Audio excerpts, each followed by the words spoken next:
Hi, my name is Lisa, and I'm a maladaptive daydreamer. It means that my imagination, my dreams, don't let me live the real life. I've lost connection with my friends, my family, and almost lost my job. But let's start from the beginning. When I was a kid, my parents used to fight all the time, and I ended up playing alone. It was not easy for me to make friends, and all I had were books and school. As a result, I've created my own world where I could escape. Where the daydreaming and neurotic behavior started was right after my best friend Sean moved away. And this was like second or third grade, I can't remember which. I started, I didn't have any more friends, and I was picked on and bullied a lot in school. U většiny z nich to začalo v dětství. Nebo prostě v dětství, nebo někdy prostě v té pubertě, v adolescenci, ale že to vždycky jako už je dlouhodobá záležitost. Třeba s přestávkama. This involves a unique trait, the ability for immersive, vivid fantasy. I don't just see the daydreams, I experience them as if they were happening to me here and now.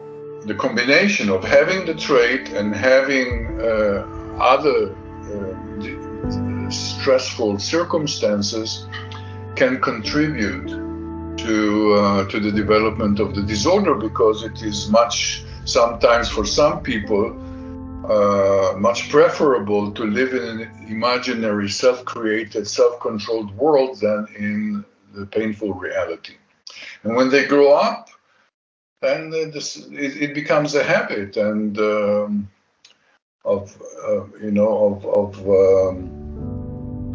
living in a world in which they have full control. In my dreams, I was partying or marrying the right guy. And another day, I was dreaming about fights and situations that I don't want to be in, but I couldn't stop daydreaming.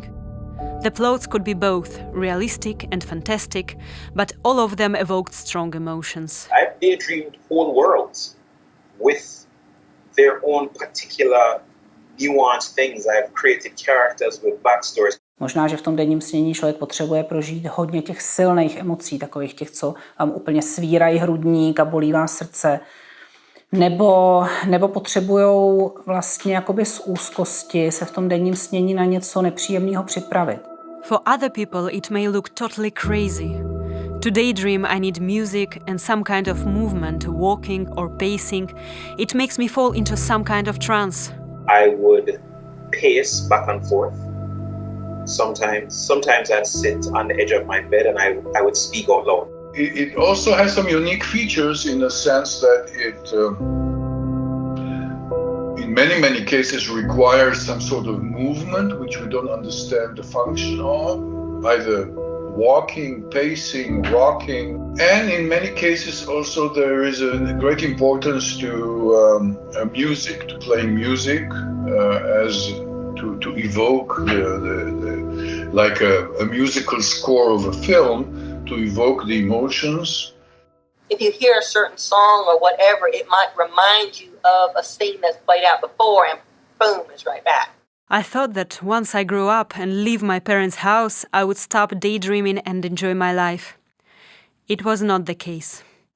I realized that nothing in real life brings me pleasure and happiness comparable to my fantasies. I just couldn't stop daydreaming and it got out of my control. I've started less seeing my friends, my family, and almost lost my job because I was not able to concentrate.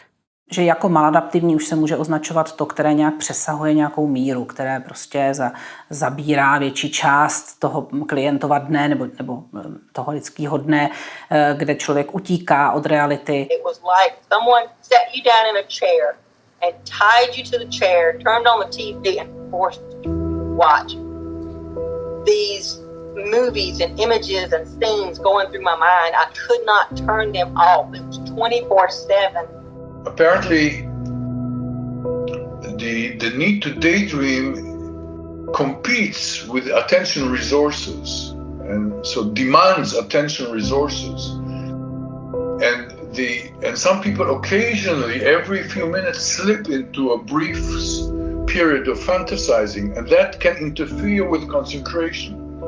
so people can become more forgetful. The comorbidity of maladaptive daydreaming with attention deficit disorder is very high. Over 70% of people with maladaptive daydreaming have concentration problems. We're not paying attention, so we make stupid-ass mistakes, and people literally think we're retarded. I've had people think that I have a mental disability before. I'm a textile designer and I'm an artist. And I found when it was at its worst, I didn't paint, I didn't draw, I didn't do anything. It's like I had no creativity left over for anything because it was all just sucked up into this disorder. Every day I fight with myself trying to control daydreaming, and I always lose. It's like a drug addiction, and life without it is very dull. Sometimes I can handle several days without daydreaming, but then I desperately need another dose. I spend days and nights without leaving my room, nor eating and neither sleeping, just daydreaming. Is an illustration of how rewarding this activity is. It is more rewarding than food, imagine, or than the need to sleep, or sometimes the need for sex. I mean, the amount of dopamine probably that it releases in the brain is incredible. When it was at its worst, in real life, I was numb. I felt nothing. The only emotions I felt were in the daydream. You can regulate your distress with this mental activity, which is fun, which is fine. Of course, unless it becomes your primary way of being in the world, in fantasy, then it's a problem. To ask, how big a deal is this thing? It's like it's practically a third or maybe even a half of my life. In fact, if you really think about it, that is where I lived. And the real world is where I visited. And there was times when it was so disturbing that during my walk, I would stop and I would just hit trees. And I've never told anybody this, but I would just hit trees and scream, "This isn't real, this isn't real, stop, stop, stop." They are disappointed in themselves because of their weakness and their inability to control their daydreaming, and because they waste their life away in fantasy rather than progressing in life and advancing their goals. So that makes them depressed. It becomes a vicious cycle. It's like, I daydream because I'm stressed, and I'm stressed because I daydream. But procrastination is something to be ashamed of. Yeah, I think so. The time wasted, because you're wasting your potential and you're not sharing what's in your head with the rest of the world, which would most likely be very well received and be really well loved. These are individuals who want to socialize very much, but are afraid to be rejected. So they create a very active and enjoyable social life in their minds, but dig their hole deeper in terms of being isolated from other individuals. So that's a risk there, because this activity, if employed excessively, is isolating. It costs you real connections. You're not able to connect with yourself. You have a distorted view of yourself. You have a distorted view of the world, and you have a distorted view of people in general. I was ashamed to ask for help. I've looked up information online and found studies of Dr. Somer, who was the first one to describe maladaptive daydreaming as a phenomenon in 2002. I felt such a relief. I'm not alone. There is nothing to be ashamed of. I have also found online groups of daydreamers with thousands of subscribers, supporting each other and sharing ideas how to handle maladaptive daydreaming, as there is no official treatment yet. We borrowed a few ideas from the treatment of addictions. For example, in improving the motivation, because as we discussed, it is extremely rewarding. You need to have a high motivation, that is to be able to tell yourself in self-statements what are the prices you pay for continuing to do it, and what do you stand to gain if you control it. And these self-statements need to be repeated daily to keep the motivation high. Ale možná bych mu doporučila, aby si třeba sestavil nějakou tabulku a tam si zaznamenal, kolik se dneska strávil sněním nebo čím to začalo. I started doing journaling and I started, I guess, performing therapy on myself. And I started to deal with a lot of that pain. I realized my compulsion to daydream stopped. Learning to manage my time and applying that time management to working on those creative endeavors has helped immensely. If you're mindful about the external world, you cannot be absorbed internally. Because you are aware of how you sit and how you wash your dishes and the sounds of the water and it's a skill of being present.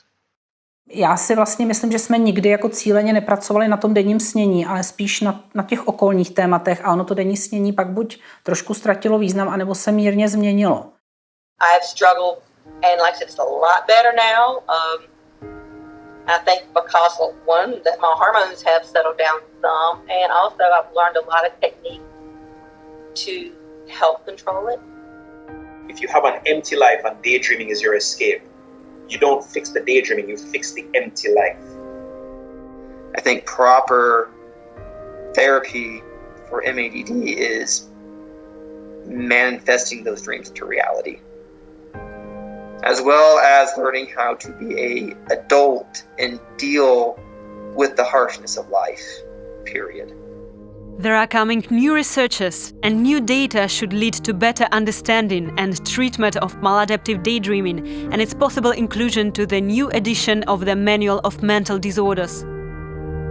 Maladaptive daydreaming starts as an escape mechanism, but once transformed to behavioral addiction, can ruin lives. No one should ever be ashamed to talk about it and search for support if needed. Everything's gonna be alright. And this time in the real world.